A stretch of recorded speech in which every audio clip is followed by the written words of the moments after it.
Hello po, good evening. Good evening po, peace be with you. The name our Lord Jesus Christ. Our topic for tonight, our Spirit, our Lord Jesus Christ is dwell the people. Only Spirit, our Lord Jesus Christ is dwell the people. Our topic for tonight. It is his other version for the explanation. The Holy Spirit, our Lord Jesus Christ, is dwell the people. Or other God to dwell the people, the Spirit, only our Lord Jesus Christ. Our topic for tonight. Yun po. Ito po yung ibang version ng pagpapaliwanag ang tumatanang Espiritu sa tao, kundi ang ating Panginoong Yesus. Wala na pong ibang tumatanang Espiritu sa tao, kundi ang ating Panginoong Yesus. Ganun po, wala na pong iba. Siya po ang nagbibigay ng Espiritu, yung Panginoong Yesus. Kasi yung lahat po siya yung nagbibigay ng Espiritu, at saka siya po yung tumataan sa tao. Ganun po. Kasi may mga tao kasi parang hindi nila alam kung ano ibig sabihin ng iglesia. Ang iglesia po, ano yun, tahanan kayo ng Diyos sa Espiritu. Yun po yung ibig sabihin ng iglesia. Bahay kayo ng Espiritu ng Diyos. Ganun po, kasi yung iba, nagpapatawag silang iglesia ni Kristo o iglesia ng Diyos. Hindi nila alam kung ano ibig sabihin ng iglesia. Ang ibig sabihin po ng iglesia, bahay ko yun ng Holy Spirit ng Diyos. Ganun po. Kaya ang tumataan pong Espiritu sa tao, yung ating pong Panginoong Yesus. Wala na pong ibang tumatahan na Espiritu sa tao, kundi yung ating Panginoong Yesus. Wala na pong iba. Ganun po. Wala na pong ibang Espiritong Diyos na tatahan sa tao, kundi yung Panginoong Yesus. Kasi binigay na ng Ama ang lahat ng bagay sa Panginoong Yesus. Ganun po. Kaya siya po yung Diyos na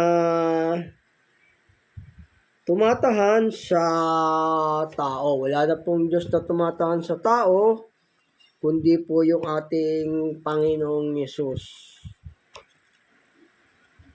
Tumataan po ang Panginoong Yesus sa tao yung meron pong pananampalatayang may gawa. Ganun po. Pagka wala pong gawa, hindi niya po yung tatahanan. Tahanan po yun ng mga diablo. Kaya siya po yung magbibigay ng Espiritu, yung Panginoong Yesus sa tao. Ganun po. Kasi lahat ng bagay, binigay na yan sa kanya ng Ama. Kaya siya po yung Diyos na tumataan sa tao, yung kanyang Espiritu. Bago pa simula pa nung dalangin ng Diyos yung langit at lupa, binigay na ng Ama sa kanya ang lahat ng bagay. Kaya siya po yung magbibigay ng buhay na walang hanggan at ng Espiritu. Siya lang po yung Diyos na tumataan sa tao, yung ating Panginoong Yesus. Kasi binigay na ng Ama sa kanya ang lahat ng mga bagay na yan. Ito po sabi ng banal na kasulatan, no? Sa Mateo, siya lang po yung Diyos na tumataan sa tao, nagtitemplo sa tao na merong gawa, yung Panginoong Yesus po. Hindi po yung Ama, kundi yung Panginoong Yesus. Kailangan meron po kayong utos ng Diyos para tahanan po kayo ng Espiritu. Ganun po. Ito sabi ng banal na kasulatan, kasi binigay na ng Ama sa kanya yan, lahat ng mga bagay. Kaya kaya siya yung magbibigay ng Espiritu, siya po yung nagtetemplo sa taong tumatahan po sa tao na Espiritu. Wala na pong ibang Holy Spirit na tumatahan, kundi yung Panginoong Yesus. Kaya sinasabi lang ng Panginoong Yesus na siya may gagawing aming tahanan o kasama yung Ama yun, kasi yung Espiritu rin ng Ama sa Panginoong Yesus yun. Pero siya po yung tumatahan na Espiritu. Kailangan may utos po tayo ng Diyos para tahanan tayo ng Holy Spirit. Kailangan sinusunod po natin, ganun po. Dahil patay po ang pananampalataya na walang kalakip pong mga gawa. Ito ang sabi ng banal na kasulatan na kasi binigay na ng Ama sa kanya lahat ng mga bagay, kaya siya yung magbibigay ng Espiritu. Ito po sabi ng banal na kasulatan sa may Mateo. Dito po sa Mateo 11:27. Ang lahat ng mga bagay ay ibinigay sa akin ng aking Ama. At sino may hindi nakakilala sa anak, kundi ang Ama? Sino may hindi nakakilala sa Ama, kundi ang anak? Yaong ibiging pagpapahayag ganang anak. O yan o. Lahat ng mga bagay ay ibinigay sa akin ng aking Ama. O binigay na sa kanya ng Ama yan yung lahat ng mga bagay, yung mga tao. Kaya siya po yung nagtetemplo sa tao. Siya yung magbibigay buhay na walang hanggan. Ganun po. Wala na pong nagtetemplo sa taong Holy Spirit, kundi yung Panginoong Yesus. Siya po, dahil binigay na sa kanya ng Ama yung lahat ng mga bagay. Bibigyan niya ang tao ayon sa kanyang gawa sa araw ng paghukom. Siya po rin yung magbibigay ng reward sa tao sa ginawa niya sa araw po ng paghukom. Kung ano yung ginawa mo, yun ang bibigay sa iyo ng Diyos. Kung gumawa ka ng mabuti, bibigyan ka ng buhay na walang hanggan kung sumunod ka sa utos. Pagka hindi ka gumawa ng mabuti, hindi ka sumunod, hindi ka bibigyan ng Panginoon ng buhay na walang hanggan, sa kaparusahan po yun. Ito po sabi rin ng banal na kasulatan dito.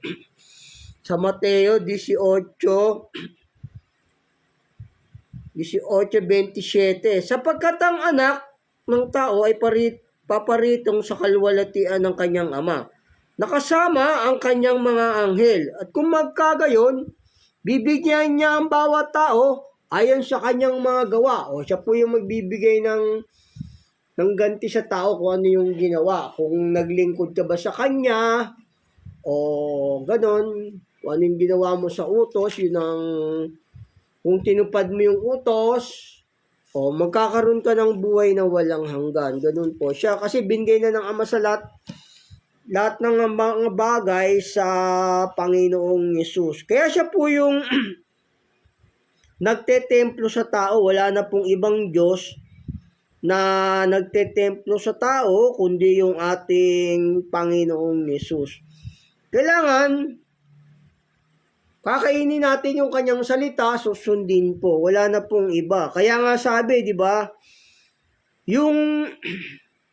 Kasi yung iba dyan parang hindi nila alam yung ibig sabihin ng Iglesia ni Cristo eh. Kaya nga kay Iglesia ni Cristo, tatahanan kayo ng Espiritu ng Panginoong Yesus. Tapos sabihin nila tao yung tatahan sa kanila. Mali pong aral yun, yung tao ang Panginoong Yesus. Siya nga yung magtetemplo sa tao, siya yung magbabahay sa tao. Ganon. Kaya mali pong aral yun, yung ang Yesus mo tao. O mga antichrist po yun, hindi po yun sa Diyos. Kasi kaya nga kayo sangkap ng katawan ni Kristo, siya yung magbabahay sa atin na Espiritu ng Panginoong Yesus. Gagawin niya tayong bahay, tahanan, ganun po. Siya yun yung kailangan susundin natin yung kanyang mga utos para tumahan siya sa atin. Gaya ng sabi rito sa dito po sa may, para tumahan siya sa atin yung Panginoon Jesus, yung Holy Spirit. Kasi yung Holy Spirit, yung Panginoong Jesus po yun. Kasi parang hindi nila alam yung tataan sa kanilang espiritu Kaya nga iglesia kayo ng Diyos, iglesia kayo ni Kristo Sabihin, yung iglesia, bahay kayo ni Kristo, taanan kayo ni Kristo. Tataan sa Kanya, tataan sa inyo yung espiritu ng Panginoong Yesus. Tapos sabihin niya tao, tataan niya yung Kanya espiritu niya sa atin, di ba? Ito po sabi ng banal na kasulatan, para tumahan siya sa atin, kakainin natin yung kanyang mga utos, susundin po. Ito po sa sa may 1:54. Ang kumakain ng aking laman at umiinom ng aking dugo ay may buhay na walang hanggan. At siya'y aking ibabangon sa huling araw, sapagkat ang aking laman ay tunay na pagkain at aking dugo ay tunay na inumin. Ang kumakain ng aking laman at umiinom ng aking dugo ay nananahan sa akin at ako sa kanya. Tataan yung Panginoong Yesus, di ba? At ako'y sa kanya. Sabihin, kakainin natin yung kanyang laman at dugo, yung maaaral po yun, para tumahan siya sa atin. Siya po yung tataan ng Holy Spirit. Hindi po yung kung iba-ibang Kaya nga kayo iglesia ni Kristo dahil tataan yung Espiritu ng Panginoong Yesus sa inyo, ganun po. Kasi iba, hindi alam kung ano ibig sabihin yata ng iglesia ni Kristo, kaya nga tatahanan kayo ni Kristo, di ba? Siya'y mananahan sa akin at ako sa kanya, sabi niya.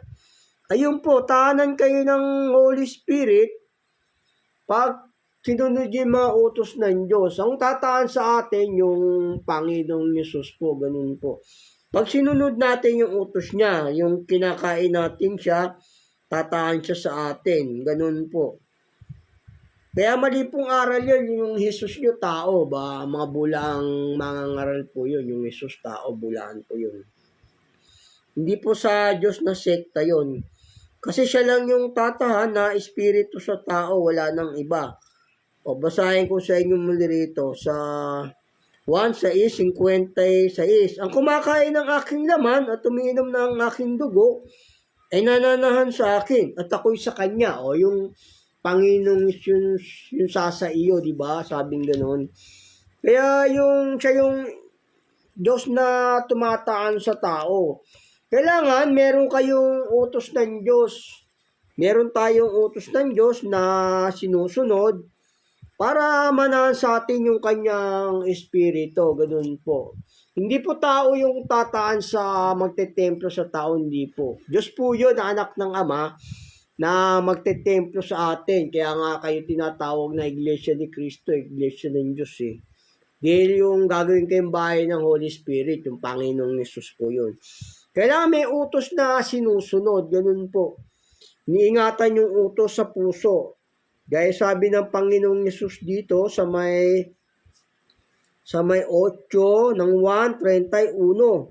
Sinabi nga ni Jesus sa mga Hudyong yaon na nagsisimpalataya sa Kanya, kung kayo nagsisipanatili sa aking salita, yung salita, kung magkagay, tunay nga kayong mga alagad ko. Kailangan manatili yung salita niya, yung mga utos na sinusunod natin para manahan po yung Holy Spirit sa atin. Yung Holy Spirit tataan sa atin, yung Panginoong Yesus po yun. Wala na pong ibang Spiritong tataan sa tao, kundi yung Panginoong Yesus. Kaya yung mga mangangaral na tao ang Yesus, mali po yun.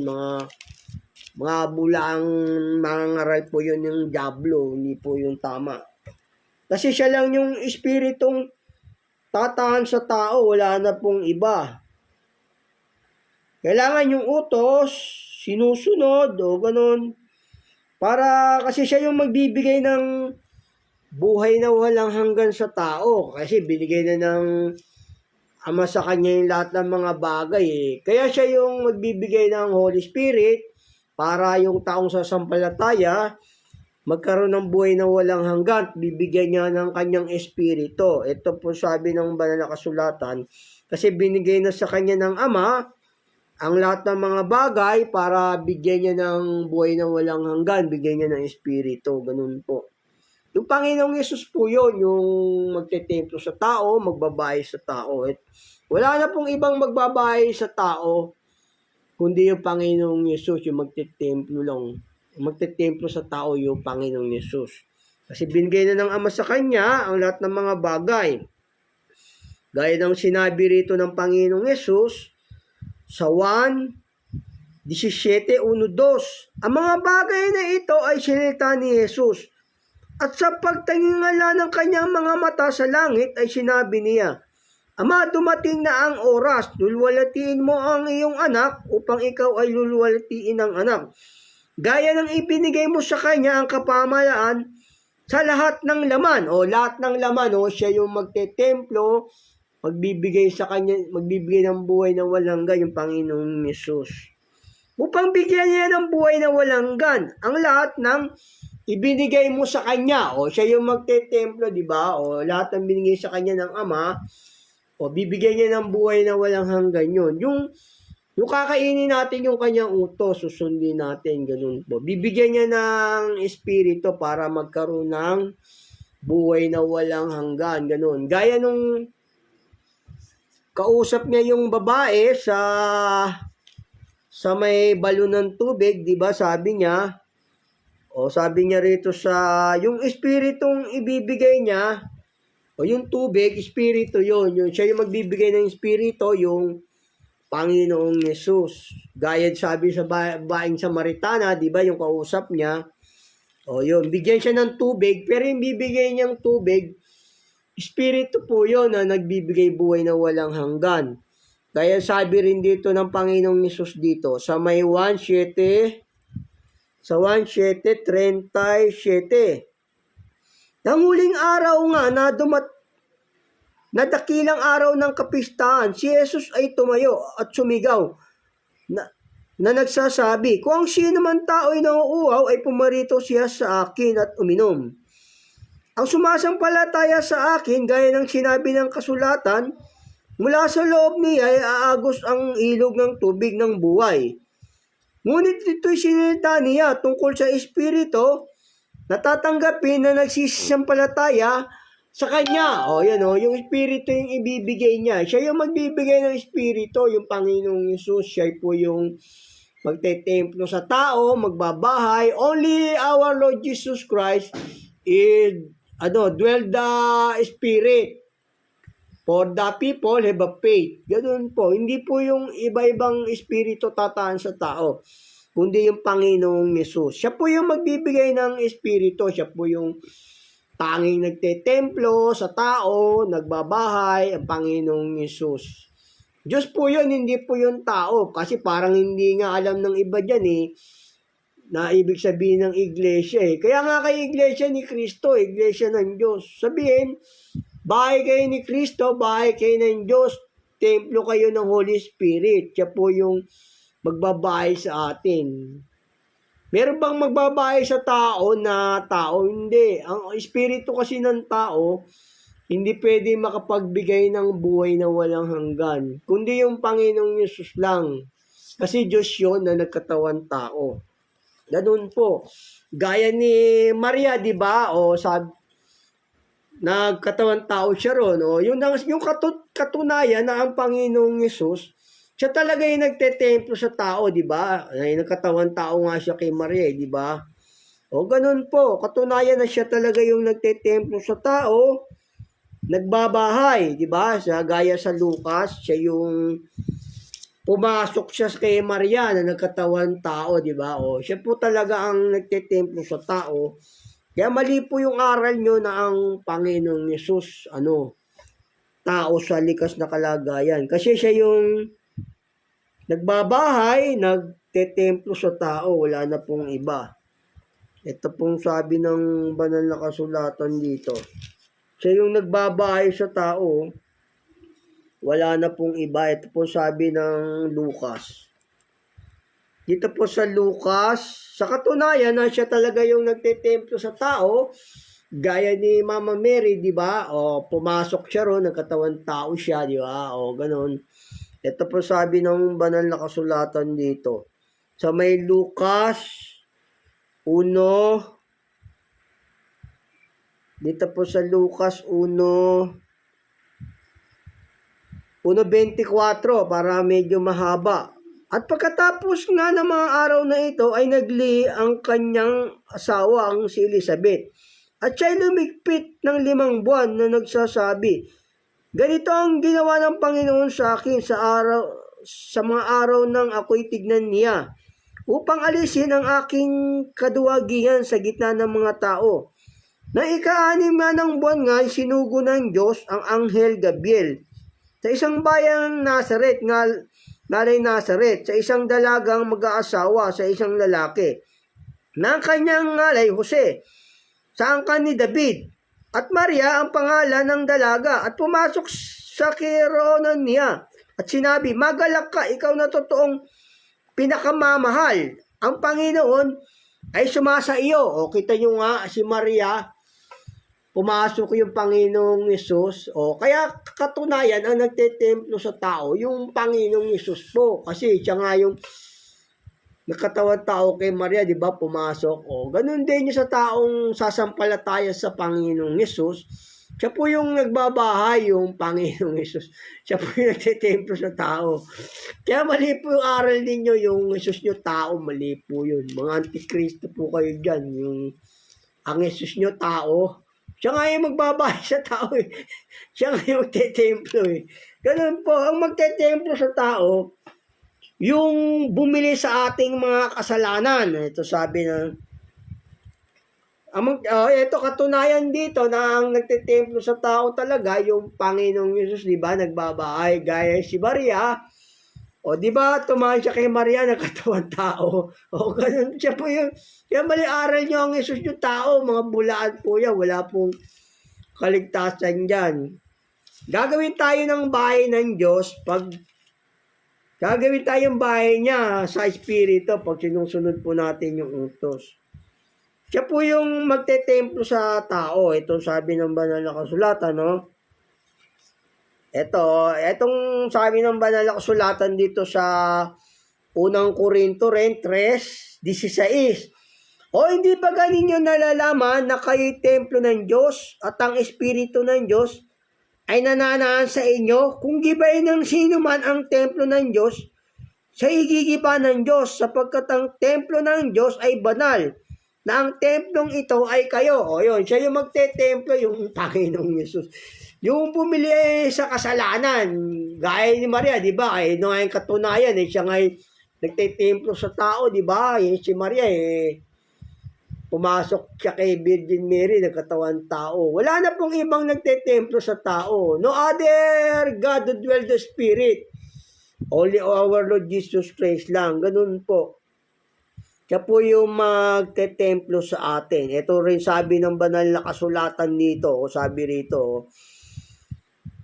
Kaya kayo Iglesia ni Cristo, tataan yung Espiritu ng Panginoong Isus sa inyo. Mga bobo naman yung mga tagapangaral nyo eh. Siya nga magtetemplo sa tao mga ngaral Tapos sabi niya tao. O mga bulaan yan Ito, sabi rin dito sa 1 Corinto. Sa 1 Corinto 6:15. O hindi ba ganinyo nalalaman na ang inyong mga katawan ay mga sangkap ni Kristo? O kita nyo nga yung katawan ng taong sasampalataya sa buong sanlibutan. Sangkap ni Kristo.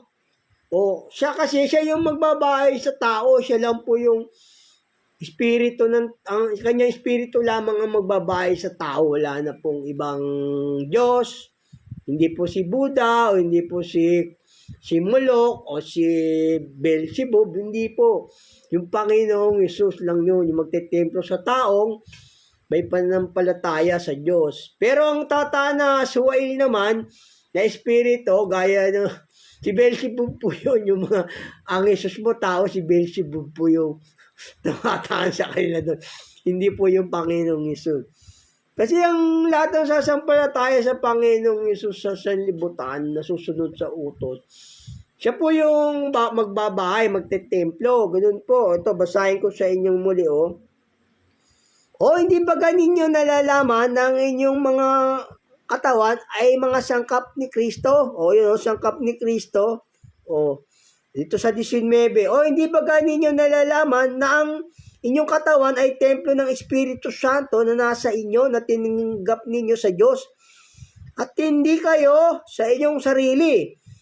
Sapagkat kayo pinili sa halaga, luluwalhatiin nga ninyo ng inyong katawan ang Diyos. O yun, luluwalhatiin nga ninyo ng inyong katawan ang Diyos. O sino ba bumiling Diyos? Yung Panginoong Yesus. Wala naman pong bumili sa kasalanan natin eh. Kundi ang Panginoong Yesus lang, di ba? O siya yung magtetemplo sa tao, magbabahay, wala na pong iba. O sino yung bumili? Ito yung bumili, sabi rito sa...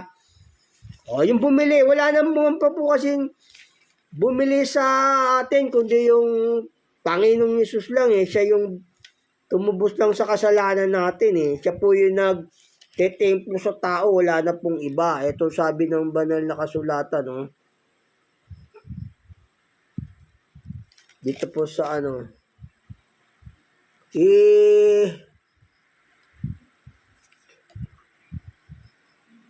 wala na pong bumili sa kasalanan kundi yung Panginoong Yesus.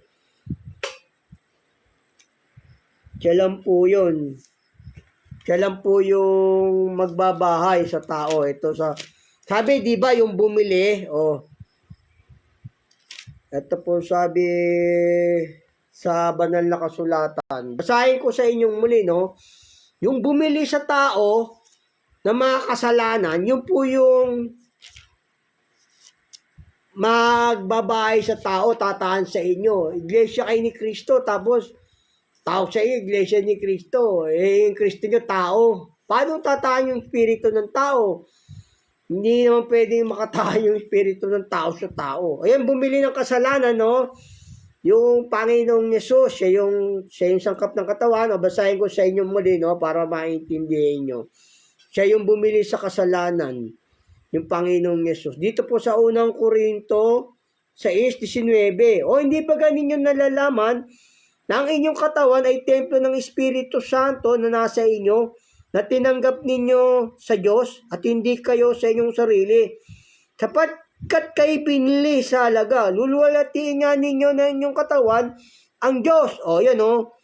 Luluwalhatiin nga ninyo ng katawan ninyo ang Diyos. O sino ba bumili? Yung Panginoong Yesus lang. Wala na pong ibang bumili. Yun po yung magtetemplo sa tao. Wala na pong ibang espiritu magtetemplo sa tao.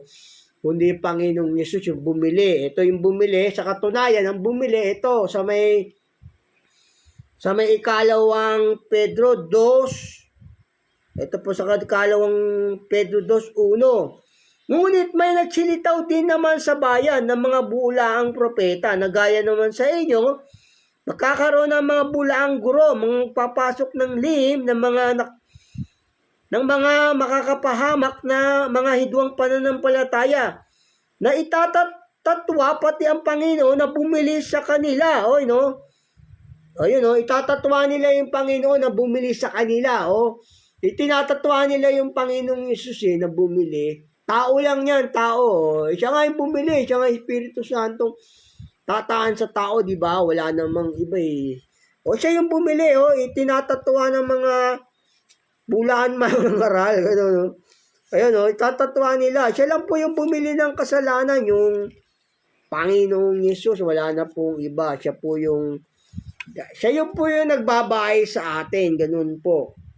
Gaya rin sabi rito sa sa Hebreo 3. Kasi mali yung aral na yan eh. Tinatatwa nila yung Panginoong Yesus na bumili. Siya nga yung bumili. Siya lang yung magtetemplo sa tao. Wala na pong iba. Ito sa Hebreo. Naman. Siya yung kaya nga ka-iglesia ni Kristo, bahay kayo ng Holy Spirit, ng Espiritu ng Panginoong Yesus. Tapos ang Yesus nyo tao, mga bulaan po yun. Ito sa Hebreo 3:6 ng Hebreo. Datapwat si Kristo gaya ng anak na puno sa bahay niya, na ang bahay niya ay tayo. Tayo yung bahay ng Panginoong Yesus sa Espiritu. Siya po yung tanging Diyos na magtetemplo, magbabahay sa tao. Wala na pong iba na magbabahay na Holy Spirit sa tao, kundi yung Panginoong Yesus. Kasi binigay na ng Ama sa Kanya ang lahat ng mga bagay. Gaya rin dito sa Epeso, sabi rin sa Epeso rito, siya yung tataan din sa tao, sabi rin sa Epeso. Ito po sa Epeso rin, sabi rito.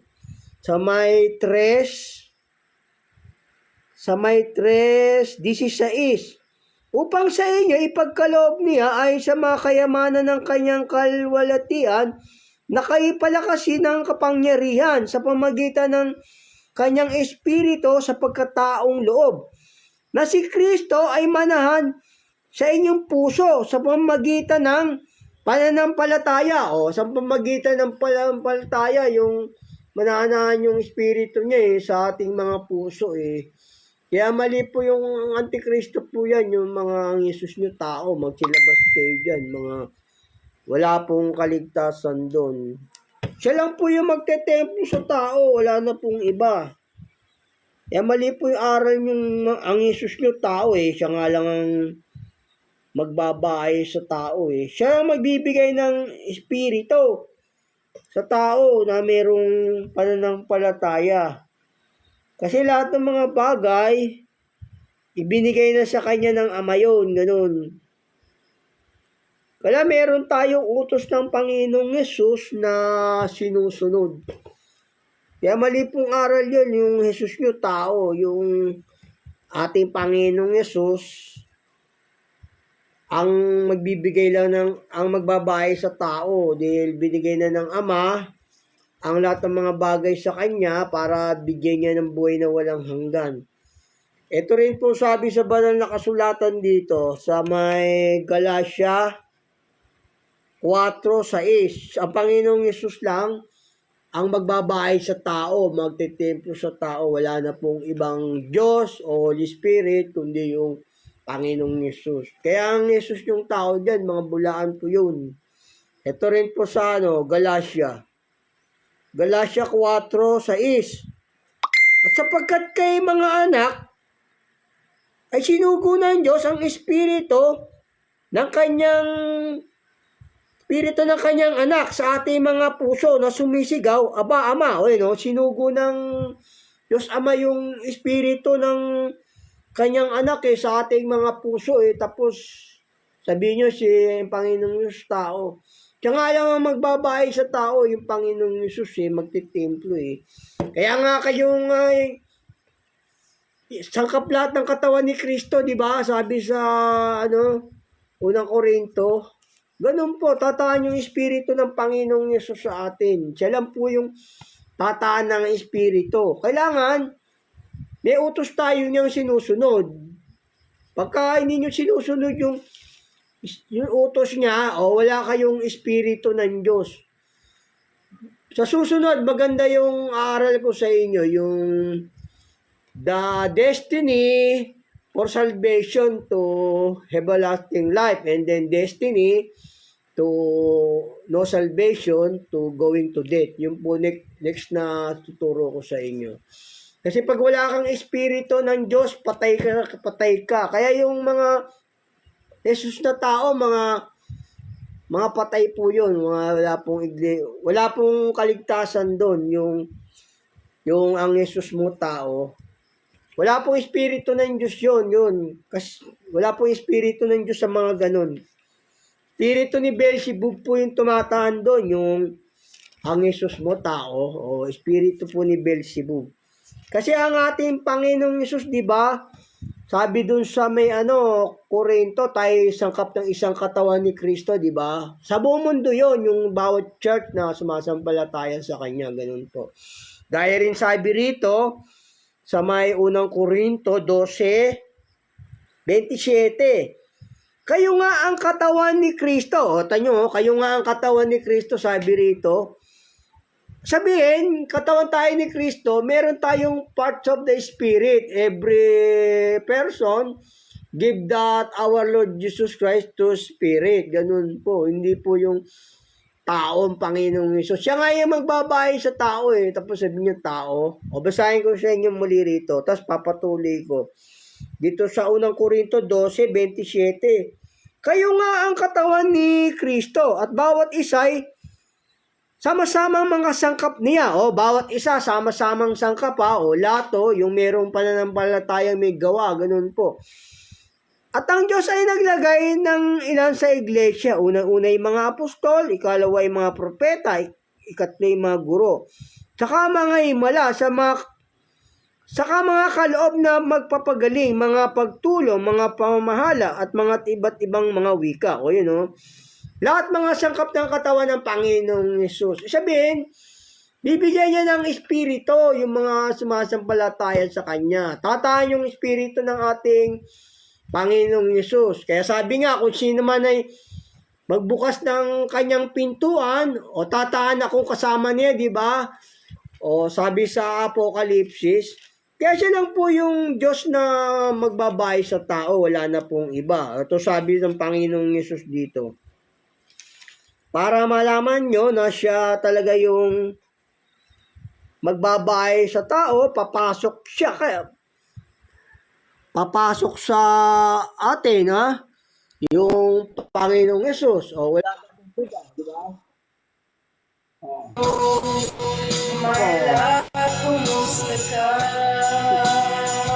Yan lang po yung magbabahay sa atin, Diyos, yung Panginoong Hesus. Wala na pong iba. Agad po, yung ating practice, hindi nakapasok. May signal pa ba ako sa puso mo? Hello, my love, kumusta ka? Ito yung ating paksa, siya lang po yung magpapasok sa tao, yung Panginoon.